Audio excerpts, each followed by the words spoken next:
Hello जी, welcome to my channel Dil Ki बातें bye शालू। आज जो हम बात करने जा रहे हैं कि नवरात्रि के बीच यदि मासिक धर्म आ जाए तो क्या करें। 9 दिन के नवरात्र को पवित्रता का प्रतीक माना जाता है। इन दिनों में शक्ति स्वरूप माँ दुर्गा की पूजा की जाती है। लेकिन पूजा के दौरान मासिक धर्म आ जाने के कारण महिलाएं काफ़ी दुविधा में आ जाती हैं कि पूजा करें या ना करें। तो आइए जानते हैं क्या करना चाहिए और क्या नहीं। महिलाएं पड़ जाती हैं दुविधा में।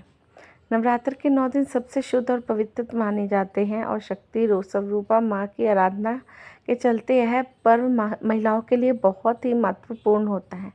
महिलाओं के साथ सबसे अधिक संभावना होती है नवरात्र के बीच में उनका मासिक धर्म का आ जाना। ऐसे में महिलाएं इस दुविधा में पड़ जाती कि उन्हें पूजा करनी चाहिए या नहीं। नवरात्र के पर्व में ज़्यादातर लोगों में घट स्थापना होती है, दुर्गा की आराधना होती है। इस व्रत को ज़्यादातर महिलाएं करती हैं। भगवान के लिए भक्ति का भाव सबप्रिय है। महिलाओं के लिए मासिक धर्म प्राकृतिक रूप में होने वाली घटना है जो हर 22 या 28 दिन में रिपीट होती है। अगर आपको पहले से आशंका हो नवरात्र के बीच समस्या आ जाती तो आपको व्रत रखने के लिए शुरुआत ही नहीं करनी चाहिए। ऐसी स्थिति में तो आप चाहिए पहला और आखिरी व्रत रख लीजिए।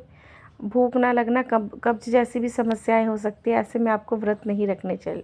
लेकिन जिन महिलाओं को ऐसी समस्या नहीं होती वे व्रत रख सकती हैं।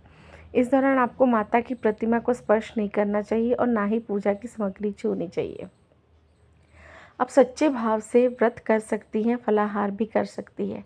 भगवान के लिए भक्तों के मन में सच्चा भाव होना जरूरी है। शारीरिक शुद्धि उसके बाद आती है।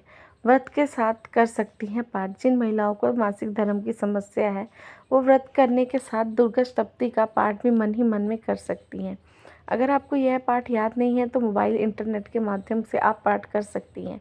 किसी एकांत स्थान पर बैठकर आप चाहे तो पाठ कर सकती हैं। ध्यान रखें कि पाठ आपको अब स्नान करके स्वच्छ वस्त्र धारण करके ही करना चाहिए। इस प्रकार से करें व्रत। अगर नवरात्रि से पहले ही आपको मासिक धर्म की शुरुआत हो चुकी है तो आपको व्रत नहीं करने चाहिए। फिर भी यदि व्रत का संकल्प ले चुकी हैं तो पूजा स्वयं ना करें। इसकी बजाय घर के किसी व्यक्ति से करवा सकती हैं। दुर्गा सप्तशती का पाठ करने से सुनने से व्रत का पूर्ण फल मिल जाता है। मानसिक जप और मानसिक ध्यान जरूर करें। जिन महिलाओं को नवरात्र के बीच में मासिक धर्म आ जाए उन्हें निराश होने की ज़रूरत नहीं है। इस दौरान उनके लिए ज़रूरी है कि वे माँ दुर्गा का मानसिक जप और मानसिक रूप से ध्यान करें।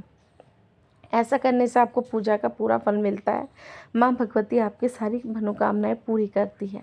आखिरी व्रत तक आ जाए तो मासिक धर्म तो अगर आपका पहला व्रत कर लिया, अब आपको आखिरी व्रत मासिक धर्म की शिकायत हो जाए तो भी आखिरी व्रत करना चाहिए। कुछ नियमों का पालन कर लीजिए। नवरात्र में जिस समय आपका मासिक धर्म खत्म हो जाए उस समय नहा के साफ सुथरे कपड़े डाल के और पूजन शुरू कर दीजिए।